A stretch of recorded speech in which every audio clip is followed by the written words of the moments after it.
Sejam todos muito mais que bem-vindos a mais um episódio do nosso podcast Opinião Segura, edição especial aqui no ILAB Segurança 2026, no 6CB Brasília, onde a gente tem a oportunidade, como sempre, em eventos dessa natureza, de encontrar com os principais atores da segurança pública brasileira, os especialistas, toda a administração pública da segurança pública reunida nesse evento organizado pelo Concesp, e temos a honra também de encontrar grandes amigos que a gente tem encontrado aí nas feiras de defesa e segurança. É o caso do Johnny, da Ubrix, que em outras entrevistas, eu acho que já é a terceira ou quarta entrevista que a gente faz junto, mas dessa vez ele está como protagonista, né, e não como tradutor, né, Johnny? Seja bem-vindo, meu amigo. Foi promovido, né? Seja muito bem-vindo, meu amigo. Obrigado, Coronel. Sempre uma honra estar aqui com o seu podcast, sempre uma honra conversar com o senhor, né? É mais que um podcast, né? Um bate-papo entre amigos. Exato. E, sempre fico lisonjeado sendo convidado para o seu podcast. Não, e o Johnny, assim, ele atuou nas outras entrevistas como tradutor, entre aspas, né? Porque ele conhece muito daquilo que a gente vai falar aqui, que são os capacetes da Ubrix.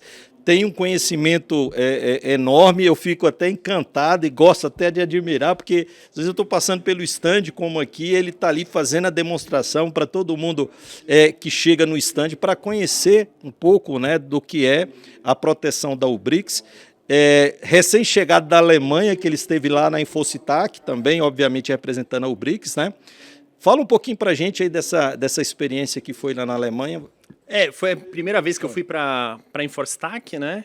Para quem não sabe, a Infocitac é uma feira de segurança pública na Alemanha. Maior da Alemanha, né? É a maior da Alemanha, Agora ela tá tomando um pouco o espaço da Milipol, né? A Milipol, ela tem diminuído e a Infocitac tem crescendo cada vez mais. É gigantesco, é muito grande, a gente... todo mundo falava que é grande, mas a gente não tem muita dimensão do quão grande é a feira até chegar lá. E são fornecedores do mundo todo e tudo que você possa imaginar, desde bota até mira optrônica e assim por diante. Então, né, o melhor do melhor se encontra lá. Inclusive a Ubrix, que estava lá, marcando presença. A Ubrix, ela tá há tanto tempo na Infocitac, porque nas outras feiras, por exemplo, na LAAD, a gente fica junto ao pavilhão austríaco, né? Tem o pavilhão da Áustria e a gente tem um espaço, que é uma forma da Câmara de Comércio deles incentivarem a expansão global e assim por diante. E a gente chegou antes da Câmara de Comércio na Infocitac, então a Câmara de Comércio austríaca ela fica no outro pavilhão e a gente fica bem próximo à entrada ali. É bem interessante, é bem legal mesmo. Não, e você talvez seja uma pessoa que a gente talvez esteja mais ao nível, né? Para a pergunta que eu gostaria de fazer. Eita, vamos lá. A gente está aqui no ILAB, uma feira que tem se ampliado já na segunda edição, né, organizado pelo Concesp. As principais empresas do setor estão aqui representadas, né? Sim. E aí eu gostaria que você, de forma muito sincera, né, você, obviamente, fizesse esse contraponto, analisando, obviamente, guardadas as devidas proporções, claro, entre a feira, Infocitac, e o que você tem presenciado, e aí, de uma maneira mais global, considerando as demais feiras, LAAD, COP Internacional, Mostra BID e ILAB. Como é que você acha que a gente está posicionado em relação a isso? A gente tem orgulho de falar que a gente estava aqui na primeira ILAB, né? Então, desde o início a gente acreditou no sonho do Cristiano, a gente acreditou no sonho de vocês também, e eu fico impressionado, isso não é falsa modéstia, é realmente algo que me deixa impressionado a proporção que tomou. Né? A gente, para quem é aqui de Brasília vai entender o que eu estou falando, a gente começou lá no Meliá 21, né? Isso. Brasil 21, né? E agora a gente está aqui no 6CB. E é notável o quão cresceu a feira, né? Inclusive em tamanho de público, em cobertura de mídia, em tamanho de estandes, então é notável. Em relação às feiras internacionais, o mercado lá é diferente, né? Porque como a Europa, vamos dizer assim, tudo é perto, se a gente parar para pensar. Então você ir ali para uma Alemanha, você ir ali para uma França, não é tão dispendioso, a gente está falando de tempo, como, por exemplo, ir até lá a Alemanha. Né? Então, dadas as devidas proporções, eu acho que o iLab hoje é uma feira ímpar e ela se torna mais ímpar ainda pela questão da localização geográfica. Quer queira, quer não, está na capital federal, isso é uma vantagem que outras feiras não têm. Né? Por mais que, obviamente, a Laje do Rio é um evento muito grande, mas é diferente. É diferente. Então, acaba que essa feira ela tem um público muito seleto, é um público muito dirigido, e para fazer negócios eu acho fenomenal. Acho fenomenal. E a própria presença também, né, dos diversos setores da administração pública, né, condensando aqui os conselhos nas suas reuniões ordinárias, né, que acontece durante o ano, e aí a gente está falando, né, de Conselho Nacional dos Comandantes Gerais, Conselho Nacional dos Secretários de Segurança, obviamente, né, dos chefes de polícia, corpos de bombeiro, polícias municipais, polícia técnico-científica, polícia penal, em que todos se reúnem, aproveitam o evento para conhecer as tecnologias que estão aqui apresentadas, né, e obviamente isso para o setor de produção, para as empresas é muito importante, porque você tem um público qualificado que vai acessar essas tecnologias e esses serviços, e também para os especialistas diversos profissionais da segurança pública, já que a entrada é gratuita, né? E aí, novamente, aproveitando essa tua expertise, que eu sei que você não só na IFOSTAC, mas também tem experiência em outras feiras internacionais, em relação a essa modulação, como é que eu posso dizer, a esse acesso das empresas com as autoridades, ela acontece como aqui no Brasil e no ILAB, ou você acha que lá, por exemplo, há uma restrição maior entre o público e o privado nessa troca de experiências? O que eu vi lá fora, aqui também, mas eu não sei se dada a devida proporção. Lá fora você vai ver operadores de todas as patentes. Então você vai ver desde o comandante com uma pequena comitiva chegando ao seu stand, até o cara que realmente usa o teu produto, o operador ponta mesmo. De lança. Exatamente, ponta de lança. Então, e é muito. É um negócio surreal. E, de novo, volta aquele papo da Europa, né? Então você tem, aconteceu na IFOSTAC mesmo. Eu tava falando com um cara da República Tcheca e o cara, não, usa o seu capacete. E daqui a pouco, dali chegou o cara, o comandante da polícia desse cara. Então é uma coisa meio surreal, assim, né? E aí mora, não é que é um problema, mas é uma característica que o Brasil tem, assim, suas dimensões continentais. As dificuldades de então, exatamente. Custo, né? Tem o custo, tem a questão do tempo mesmo, porque você passa muito tempo dentro do avião, né? E aí e você, por exemplo, lá na Europa você tem alguns hubs aeroportuários, né? Aqui no Brasil o hub é basicamente São Paulo. Então eu estava falando com o pessoal da PM da Paraíba, hoje mesmo. E eu falei, vocês chegaram quando? Chegamos hoje. A gente pegou, teve que ir para São Paulo. Então o cara desceu da Paraíba para subir de novo para Brasília. Então, quer queira que não, são características, mas isso gera atrito, que poderia ser mais fluido, e essa fluidez poderia trazer mais negócio. Sobretudo para as autoridades, né? E aí a gente pensa nas autoridades que têm uma agenda pesada, né? Se você imaginar, os gestores dessas grandes forças. Sim. Também para os CEOs, né? Para os diretores, né? Nas suas empresas, você imagina, o tempo que se despende para ir para uma feira, você quase uma semana fora do seu campo de trabalho e de atuação. Então, tudo isso dificulta, mas mesmo assim, né, Johnny, a gente tem visto se avolumar o número de pessoas que frequentam, né, e é um público qualificado, obviamente, né? Porque são profissionais de segurança pública, sejam aqueles que vão utilizar essas tecnologias, sejam aqueles que vão avaliar os técnicos, sejam aqueles que vão decidir, né, os decisores. Então, esse ponto de encontro, e o ILAB ele tem essa característica, por ser até organizado pelo Conselho Nacional do Secretário de Segurança Pública, que é aglutinar todos esses interesses, visando, obviamente, trabalhar temáticas importantes para a segurança pública. E nesse ano, em específico, né, foi atribuído a temática principal, que é o combate e enfrentamento ao crime organizado. Exatamente. Né? Então, Johnny, é interessante também a gente relevar essa presença que eu tenho observado nos diversos eventos que eu vou da UBRICS.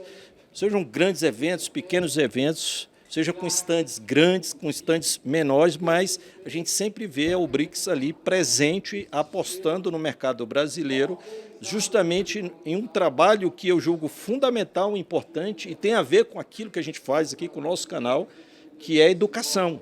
Exato. Quando a gente está falando de tecnologias, né, de melhorias da qualidade de vida do trabalhador policial, você trazendo tecnologias que, obviamente, e produtos, por mais que a indústria brasileira esteja evoluída, mas a gente ainda tem produtos que a gente ainda não encontra no mercado brasileiro, e é o caso da UBRICS, dos capacetes da UBRICS.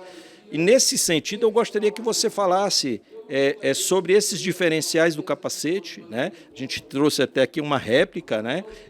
Réplica não, Não, esse é igual, mas a gente chama de dummy. É tudo igual, só que ele não é balístico. Mas entendi. é exatamente igual.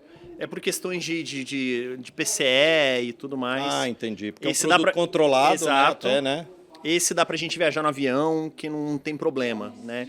O produto controlado já tem umas séries de limitações. Lógico que a gente já tem algumas entrevistas, e até peço para o colega que está nos acompanhando, né, entra no canal Última Rácio, lá vai ter umas 3 ou 4 entrevistas que nós já fizemos falando sobre os capacetes da UBRICS. Mas eu gostaria, obviamente, a gente sempre tem um público, né, que você primeiro falasse um pouco, rapidamente, do que é a UBRICS, né, da sua origem, e também até falar efetivamente do capacete, né? Das suas vantagens. Claro. A UBRICS é uma empresa centenária, a gente está falando aí de uns 200 anos de história.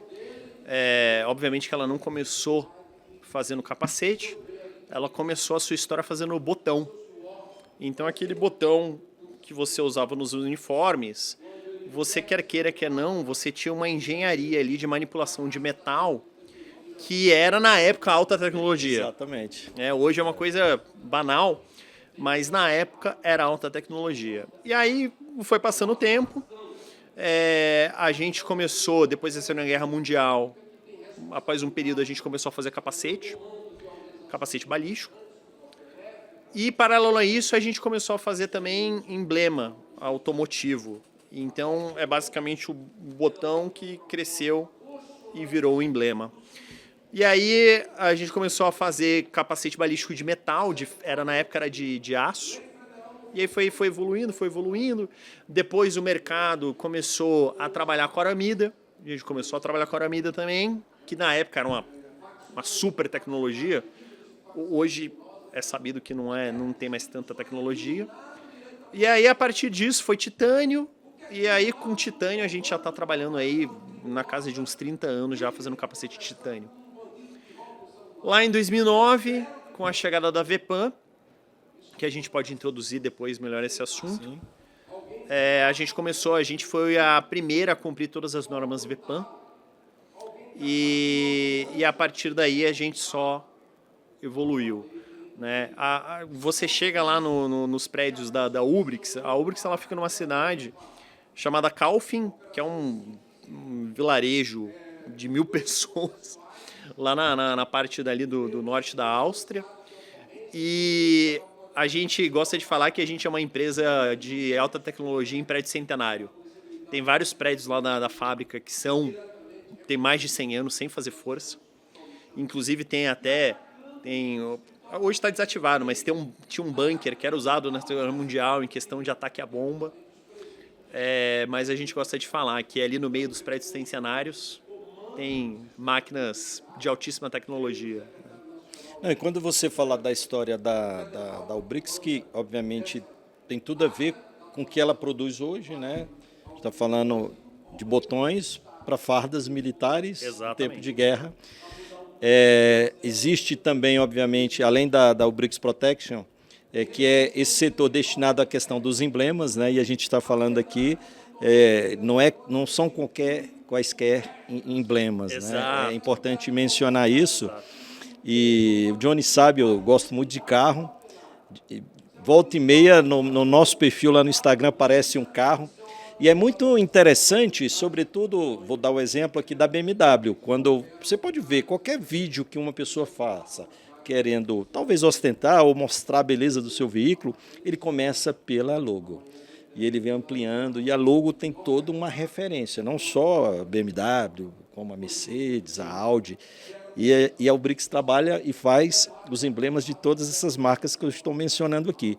Então, você imaginar um veículo que é tido uma grande referência em termos de qualidade de produto e escolheu o Ubrix para fazer aquilo que há de mais importante, né? Que é o DNA ali, a marca do veículo, né? Então, há esse histórico que é importante mencionar, né? Essa correlação.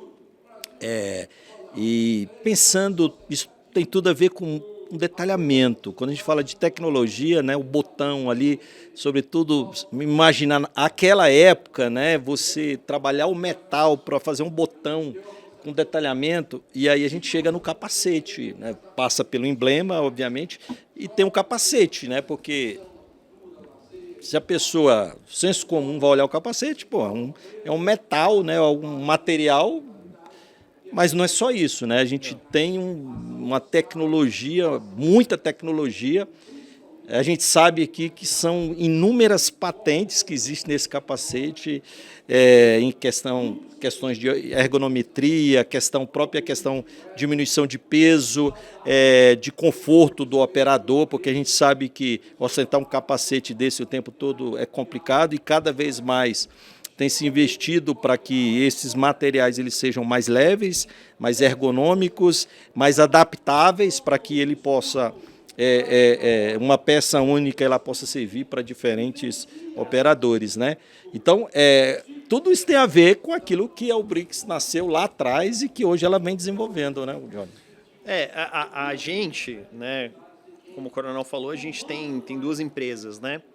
Então, tem a Ubrix Automotive, que é essa parte de emblema, que pode parecer que não, mas tem uma tecnologia absurda para você fazer o blend dos emblemas, inclusive BMW, Porsche, Audi, por exemplo. Da Audi, a Ubrix faz 100% dos emblemas do mundo todo. Então, todo Audi que você vir na rua saiu da Ubrix. Saiu da Ubrix o emblema. Né? Então, pode parecer que não, mas quando você olha ali, você tem um blend de plásticos de diferentes tipos, que quando a máquina prensa, fica aquele negócio bonito. Mas não é tão simples, né? De uma qualidade, né? De uma qualidade ímpar. E aí eu posso dizer, eu tenho uma BMW Z3 1997, uns 50 mil quilômetros rodados, praticamente zero, de colecionador, e o emblema permanece intacto. Então, são essas questões, né? Exatamente. É um exemplo típico. Eu tenho em casa um exemplar e provavelmente, quase certeza, que esse emblema foi feito pela Ubrix. É bem capaz que esse bem capaz. E é isso, né? Exatamente. E aí o outro lado vem a razão do porquê a gente está aqui nessa feira, que é a questão dos capacetes, que é a Ubrix Protection, né? Que a gente gosta de falar que nós fazemos capacete para polícia. Né? Existe um falso machismo, vamos dizer assim, que o capacete militar ele é o ideal para todas essas situações, quando não é. Né? Hoje a gente está falando aí que 75% mais ou menos de todas as fabricações de capacetes no mundo, capacetes balísticos no mundo, são capacetes militares. Aí você vai falar assim, poxa, mas isso não é bom? Né? Pô, você não quer usar o mesmo capacete que a maioria dos Estados Unidos usa? Não porque cada um com seu cada qual, né? Quando a gente está falando de capacete militar, a gente está falando de proteção contra estilhaços, fragmentos. O soldado, quando ele está em campo, ele não está tomando tiro, mas ele está recebendo pedrada, bomba, esse tipo de estilhaço. E aí quando você muda para uma realidade policial, é completamente diferente. O policial não está tomando bomba, pedrada, estilhaço, né? Ele está ali enfrentando um indivíduo que está com uma arma curta, uma arma longa e assim por diante. Por si só, essa dinâmica, ela já mudou completamente o tipo de capacete que você tem que usar, por si só, né? Que é o caso do nosso capacete. O nosso capacete é focado para forças policiais. Hoje, na Alemanha, 100% das forças especiais usam o nosso capacete. E das polícias normais, vamos dizer assim, que não são forças especiais, usam 85%. Fora forças especiais da Europa toda, Espanha, Portugal, países nórdicos, Áustria, República Tcheca e assim por diante, né? Tem muita gente que usa o nosso capacete hoje, sendo força especial ou sendo rádio patrulha, força normal, né?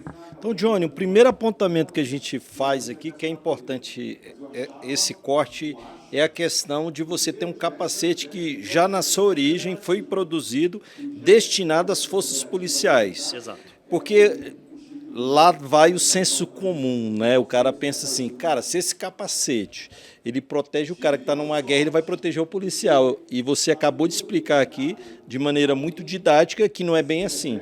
Então, hoje, para um operador, sobretudo um país violento como o Brasil, e a gente está falando aí novo cangaço, domínio de cidades, está falando da situação do Rio de Janeiro, fuzil, você precisa, obviamente, de uma proteção que ela já no seu nascedouro tenha sido feita para esse operador, e não uma adaptação, que é algo que infelizmente, né, tem mudado, obviamente, mas infelizmente muitas tecnologias que hoje são disponibilizadas para as forças policiais são adaptações de tecnologias que foram criadas na sua origem e que, para abranger, né, e alcançar um público maior, a empresa, obviamente, não querendo fazer investimentos, né, no pensar dela desnecessários, faz essa adaptação e vende para os operadores de segurança pública. Então, eu acho que esse primeiro apontamento é muito importante, porque, sobretudo, naquilo que a gente vem conversando sobre a evolução das feiras de segurança pública. Correto. Até um tempo atrás, nós tínhamos as feiras de defesa e as empresas que prestavam serviços ou criavam tecnologias para a segurança pública meio que ficavam ali exprimidos dentro dessas feiras, né? E hoje a gente vive uma evolução no sentido da ampliação das feiras de segurança pública e, obviamente, as empresas foram encontrando um terreno mais fértil para apresentar suas tecnologias para um público selecionado, que é o caso aqui do ILAB, né? É muito importante... não estou fazendo propaganda ou algo do gênero. Essas feiras de segurança são extremamente importantes para você conseguir conectar as necessidades do público com as capacidades do privado. Então, por exemplo, o Fortis, ele não foi uma ideia nossa. Alguém pediu e falou, cara, não tem como, né? E a gente chegou com essa ideia. E assim por diante. Então, você fazer essa conexão do que o público está precisando com a capacidade que a empresa tem é o ideal. Então, acessar a dor, né, do profissional. Exatamente. E também mostrar ao público quais são as nossas tecnologias. O senhor sabe que a gente está há alguns anos aí nessa questão de educação de VIPAM, NIJ e assim por diante, e até hoje tem gente que chega e não sabe VIPAM. Só conhece NIJ. Não, mas esse NIJ é 3A? O seu capacete é 3A? É 3A? Não, cara, não.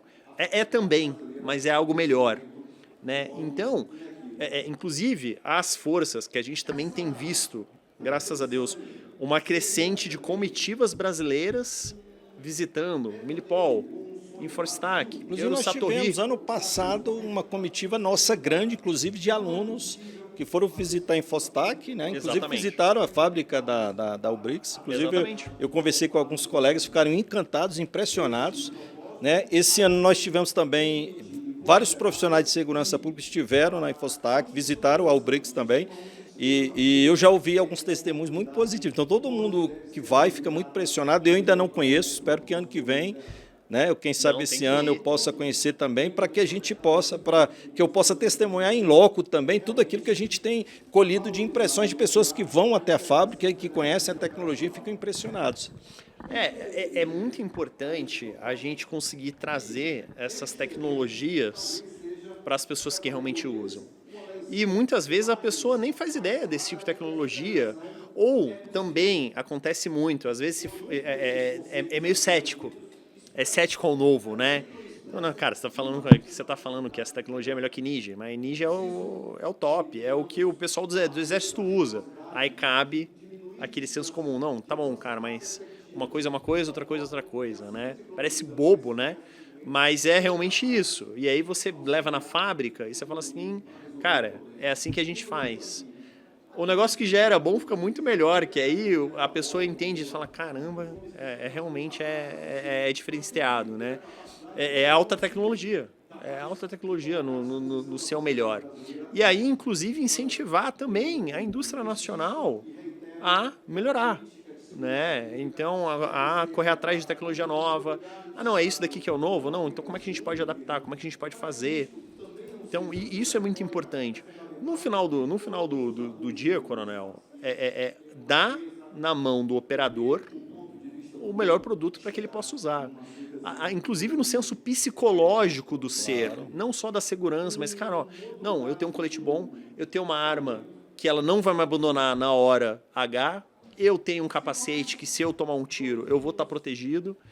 Então, tudo isso, são esses elementos que vão somatizando ali e faz o operador trabalhar melhor, trabalhar com mais segurança e assim por diante.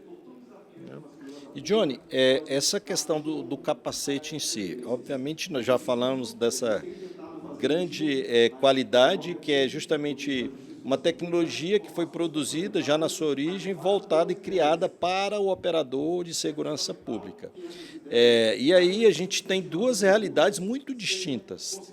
Uma é europeia, e quando você fala que 100% das forças de operações especiais hoje já se utilizam dessa tecnologia, né?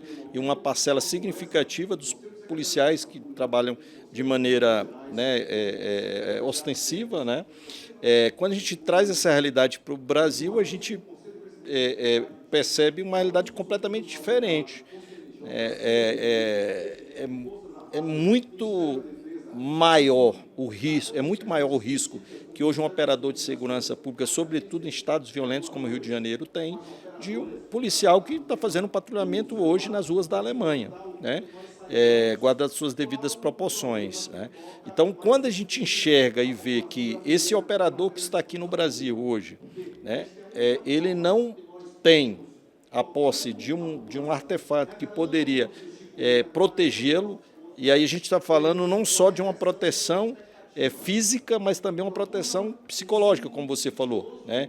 Você sabe, o operador sair às ruas para o enfrentamento, combate ao crime, sabendo que ele tem ali uma proteção em sua cabeça. Não há dúvida que ele vai enfrentar e fazer o confronto com maior, né, com maior confiança do que se ele tivesse desguarnecido ou com um capacete que talvez não lhe entregasse essa proteção, né? E aí a gente caminha também para fazer uma análise por parte desse operador, né? E aí imaginando o policial que vem aqui numa feira como essa, e eu vejo que você sempre consegue apresentar tecnologia, independente de ser um comandante geral ou de ser um policial que está ali querendo conhecer aquela tecnologia. Então, a partir do momento que esse policial ele acessa essa informação, fala, poxa, espera aí, esse capacete ele tem essa proteção. E aí começam as indagações. A primeira indagação que o policial vai fazer é por que esse capacete não está na minha cabeça. Ele começa a raciocinar sobre isso. Fala, é a mesma coisa a questão, por exemplo, de uma viatura, o risco que um operador corre hoje. E se pergunta por que toda viatura hoje no Brasil, dado o nível de violência, não é semi-blindada. como a questão da obrigatoriedade que hoje o policial tem, que ele não vai para a rua sem um colete balístico, que é o caso aqui do Distrito Federal. Então, quando a gente fala desse nível de proteção que hoje já existe em relação ao colete de proteção balística, quando a gente já percebe que algumas viaturas já estão saindo com proteção, nem que seja parcial, com a proteção balística, né? A gente vai para o capacete. E nada mais lógico e óbvio também da gente ampliar o grau de proteção desse profissional com os capacetes. Exatamente. Exatamente. Infelizmente hoje a gente vive uma realidade complicada aqui no Brasil, né? A gente tem algo em torno de 70 mil homicídios ano, é um número absurdamente alto. E, sim, a nossa realidade é muito diferente da realidade da Europa. A gente está falando que lá na Europa você vai ter ameaça de armas longas, mais um caso de terrorismo ou algo do gênero. São mais isoladas, né? Exatamente.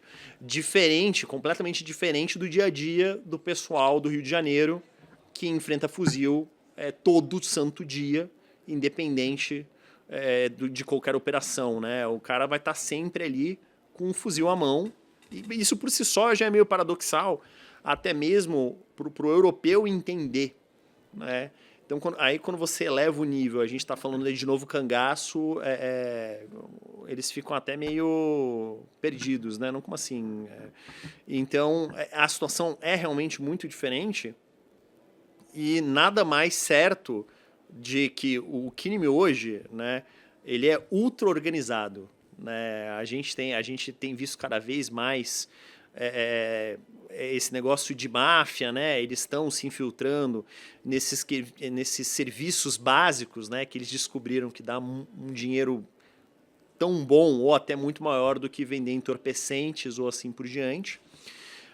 Então a gente tem que ser mais organizado, a gente tem que ser mais inteligente que eles, né? Nada mais justo que a gente ter equipamentos de ponta para a gente conseguir combatê-los, né? Isso eu estou falando de quem está ali trabalhando no operacional na ponta de lança, né?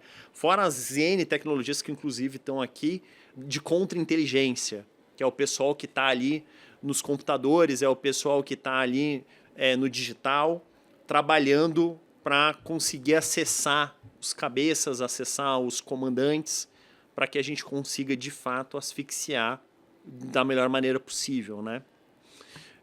Então, sim, essa tecnologia do capacete é muito importante. A nossa preocupação nesses últimos 3 anos, inclusive com a ajuda do senhor, que foi ímpar, é essa conscientização de a gente explicar para os operadores, você fala assim, cara, olha só, o capacete que você está usando não protege. O que você está usando é uma falsa sensação de proteção. Na hora que começar para valer, ele não vai te proteger. Você está ali na mão de Deus, infelizmente, né? Então, esse negócio, essa educação de VPAM, né, NIJ para VPAM, é algo que a gente vai trabalhando aos poucos, né? Mostrando que, cara, as forças especiais da Europa, a maior parte usa.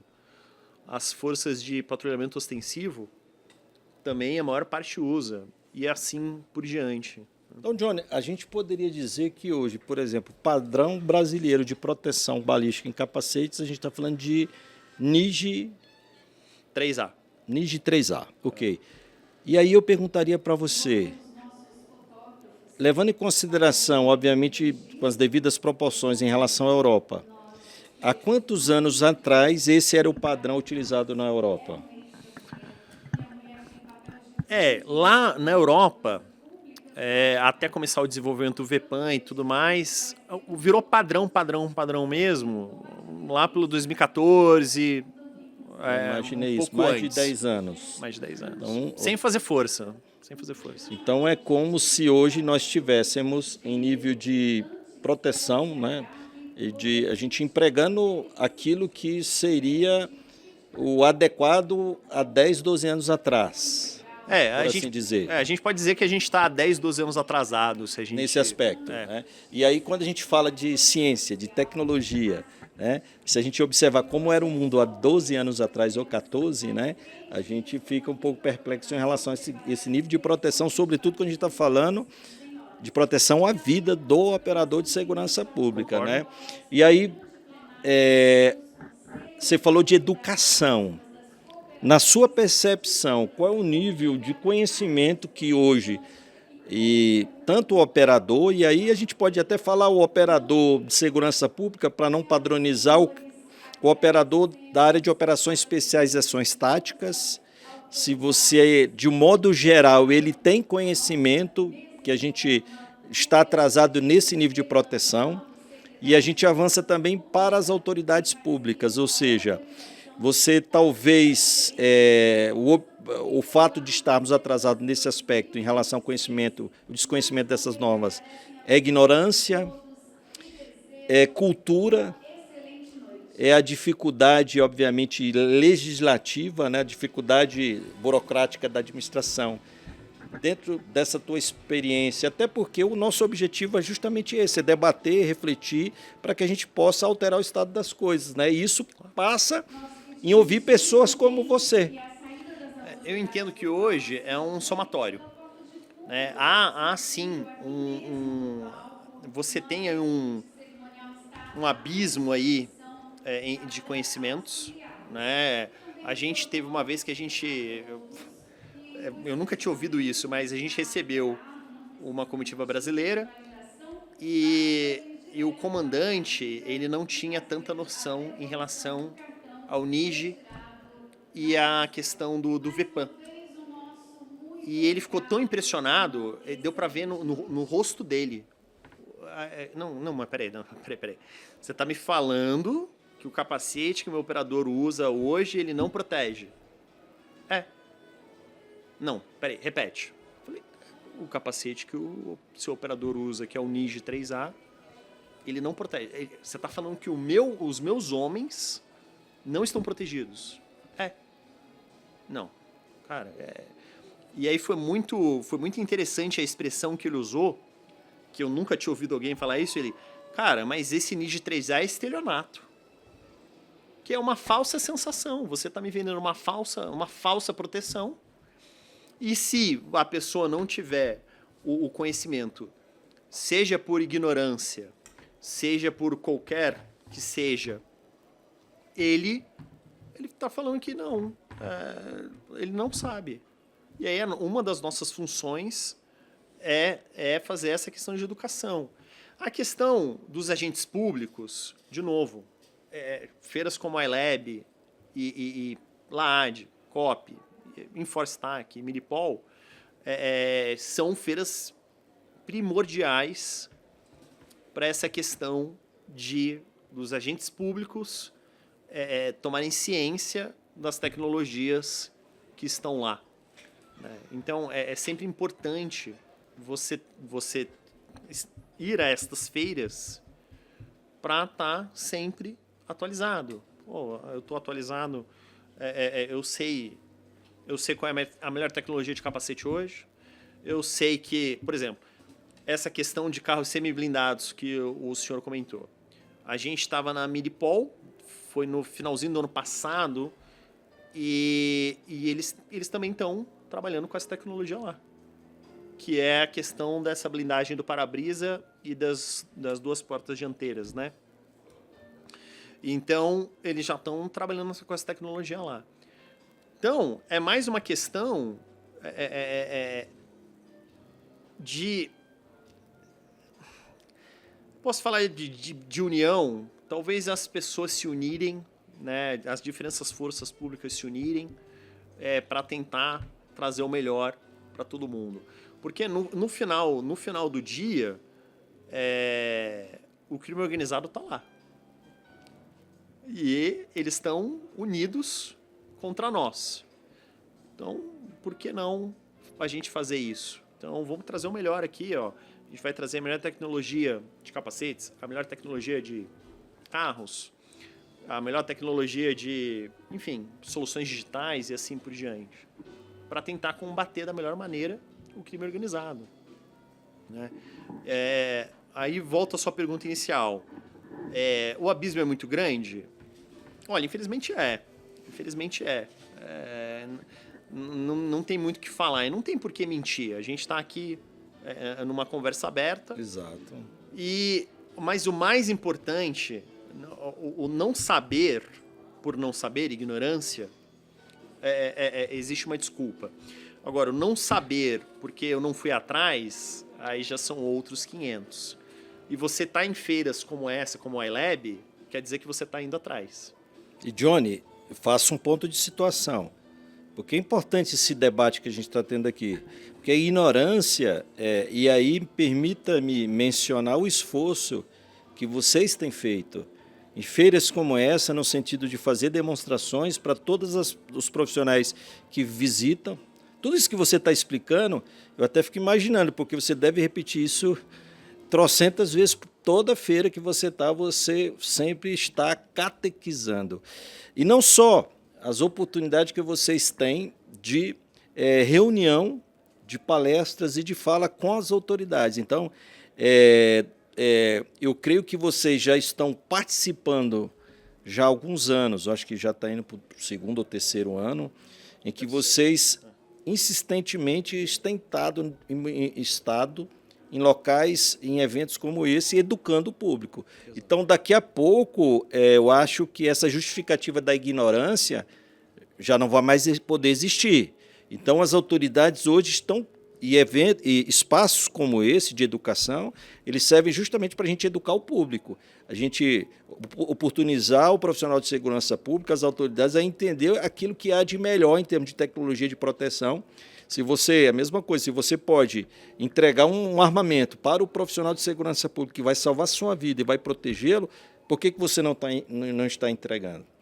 E, obviamente, existe a questão, né, dos recursos financeiros e orçamentários, né? A gente falou aqui de semi-blindagem de viatura. Quando a gente olha o valor que representa a semi-blindagem para o valor final da viatura, a gente percebe que a diferença não é tão grande. Exatamente. E a gente está falando também de vida, e vida não tem preço, né? Lógico que o pessoal que está de casa, né, pode perguntar, poxa, mas qual o valor desse capacete? Qual a diferença entre um valor, um capacete que é produzido com a tecnologia que foi empregada e foi utilizada na Europa 12 anos atrás, 14 anos atrás, para uma que hoje é a tecnologia de ponta, né? E aí a gente tem uma diferença de valores, obviamente, né? Porque é um investimento tecnológico naquele produto. Agora, se a gente for perguntar, né, qual é o custo, por exemplo, que o Estado tem quando um profissional de segurança pública ele é alvejado por um disparo, sobretudo em uma região perigosa como a cabeça. O custo, sem falar, obviamente, da vida humana, né? Exato. Então, são várias questões que são complexas e que são importantes para o debate, sobretudo quando a gente está falando de proteção à vida desse profissional de segurança pública que sai de casa todos os dias para proteger você que está em casa, né? Exato. Aí a gente pode entrar em vários campos aí, né? A gente pode entrar no campo financeiro, econômico, de realmente quantificar quanto custa aquela vida, né? A gente não está falando da questão de vida mesmo. A gente pode entrar no discurso filosófico de quanto vale essa vida e assim por diante. Mas a verdade é uma só. Você tem meios de proteger aquela vida? Eu tenho. Então, por que você não está fazendo? Né? Aí cai naquele exemplo que o senhor deu do custo da viatura, né? Poxa, no final ali do orçamento, esse custo foi tão absurdo assim, de um para o outro? Não. Então é algo que a gente pode pensar, né? Então, obviamente que a gente está falando de uma tecnologia que não é barata, é uma tecnologia cara, né? Mas a gente gosta de... O Edson, nosso amigo Edson, gosta de falar ele tem uma frase que é sensacional. Se o Estado dá o capacete para o policial e o policial não usa o capacete e ele toma o tiro, a culpa é do policial. O Estado fez a parte dele. Se o Estado dá o capacete para o policial está usando esse capacete, ele toma tiro, e ou ele vem a falecer, ou ele vem a um estado vegetativo, a culpa é de quem? Então, aí fica parecendo, né? Não, você está apontando o dedo. Não, não é que eu estou apontando o dedo.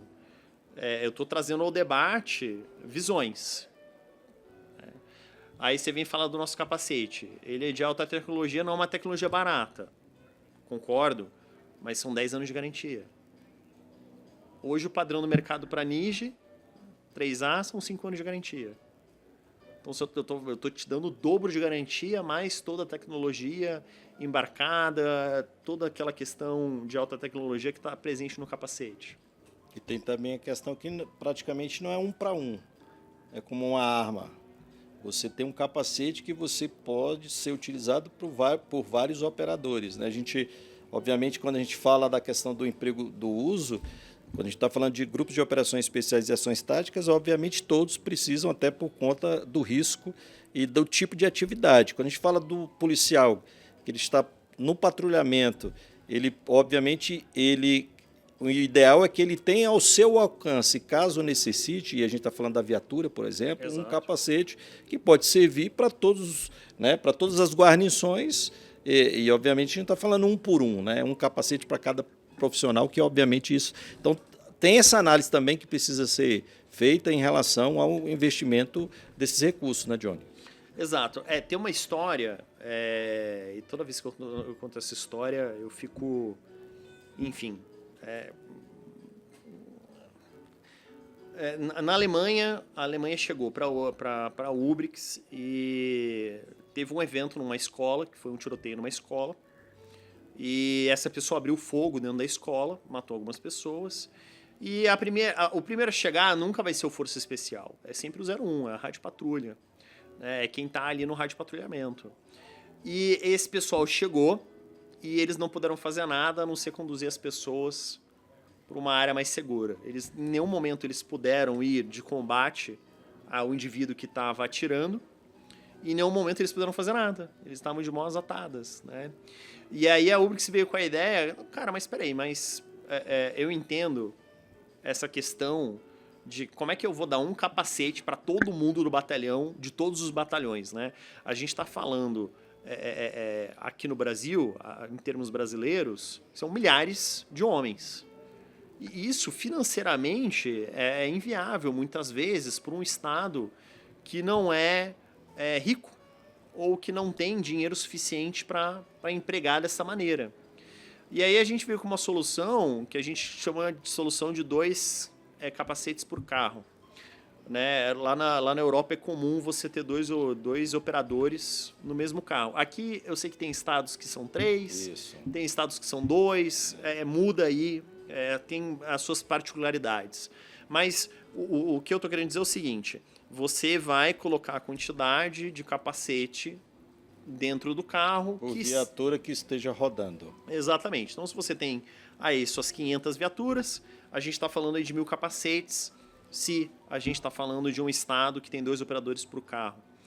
Ah, mas o que isso significa? Isso significa que a rádio patrulha, quando chegar numa situação de enfrentamento que seja necessário, que ela saiba que o indivíduo está armado, está atirando, ela pode colocar o capacete de enfrentamento a esse indivíduo. A mesma situação se reproduz quando a gente fala de viaturas semi-blindadas. Todas as viaturas vão ser semi-blindadas. Você está comprando ali que seja 500 viaturas semi-blindadas.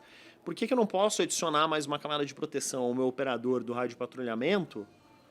2 capacetes por carro, que seja, 3 capacetes por carro. Perfeito. E isso também só é possível quando você tem, por exemplo, uma tecnologia que poucos capacetes hoje fazem com a maestria que a gente faz, que é o tamanho único. Hoje é muito comum ainda você ter o PMG, e aí é um estresse federal, principalmente para os CMBs, para os DMBs, de ficar administrando aquilo. E aí piorou a história ainda quando você fala que você tem policiais femininas. Porque o PMG ele é feito para cabeças de homem, não para cabeças femininas. Mesma coisa acontece com a questão do colete. O colete não foi feito para mulheres, né? Mulheres têm seios e você não consegue, nunca fica bom. E a mesma coisa acontece com os capacetes. O PMG é aquele estresse do, não, compro 60% M, compro 20P, 20G e tá tudo certo. E o capacete fica sambando, e aquilo diminui a proteção. E aí você acaba forçando é uma palavra muito forte, né? Mas aí você acaba empurrando o seu operador a acabar não usando. Né? Que ele fala assim, cara, isso daqui me incomoda, me assa, me dá dor de cabeça. Isso é ruim, né? É ruim. Então, esse tamanho único é uma das tecnologias que são incorporadas, né, uma das patentes, né, todo um sistema de acoplamento que, obviamente, faz com que o capacete ele seja uma peça só que pode caber em qualquer cabeça. Isso é importante a gente relevar. Né? E aí, Johnny, eu sei que, infelizmente, aqui em uma feira como essa, o tempo é curto, a gente não consegue abordar, mas a gente vai ter várias oportunidades, até falei para o pessoal assistir os vídeos anteriores e outros que vão se seguir, porque a gente nunca vai esgotar, é muita tecnologia para falar, mas eu gostaria, nessa parte final, Johnny, que você falasse um pouco dessa questão do diferencial entre as normas ANIGE, VEPAM e a evolução, né, que é a VEPAM Plus aí, que você pode dar uma linha para a gente, que já é evolução da evolução, né? Exatamente. Eu vou até pedir para pegar o... Sim. Então vamos lá. Esse daqui é o nicho. Então vamos lá. Aqui vocês estão vendo um capacete NIGE, né? A norma NIGE, ela fala que da borda até 50 milímetros ou 5 centímetros, ele não precisa parar o projétil. Né? E essa parte amarela, ou seja, a partir de 5 milímetros da borda, ele só precisa parar o projétil. Se o projétil ultrapassar aqui, e você mesmo assim você vai receber a norma para o seu capacete. Né? E aí, isso é a norma NIGE, 1981, a gente está falando aí de mais de 45 anos de norma, e nunca teve uma atualização realmente relevante que mudasse esse aspecto. Né? E 1981, tecnologia de 1981, tudo, material de 1981, tudo naquela época. Lá em 2009, lá na Alemanha, eles criaram a VEPAM. E a VEPAM, ela fala o seguinte, ó, 20 milímetros a partir da borda é muito difícil, porque não é que o projétil ele perfura aqui, mas ele amassa. Então, fisicamente, é muito complicado.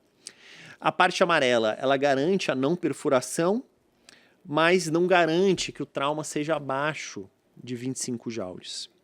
E aqui na parte verde, ela garante a não perfuração e ela garante que o trauma seja abaixo de 25 joules.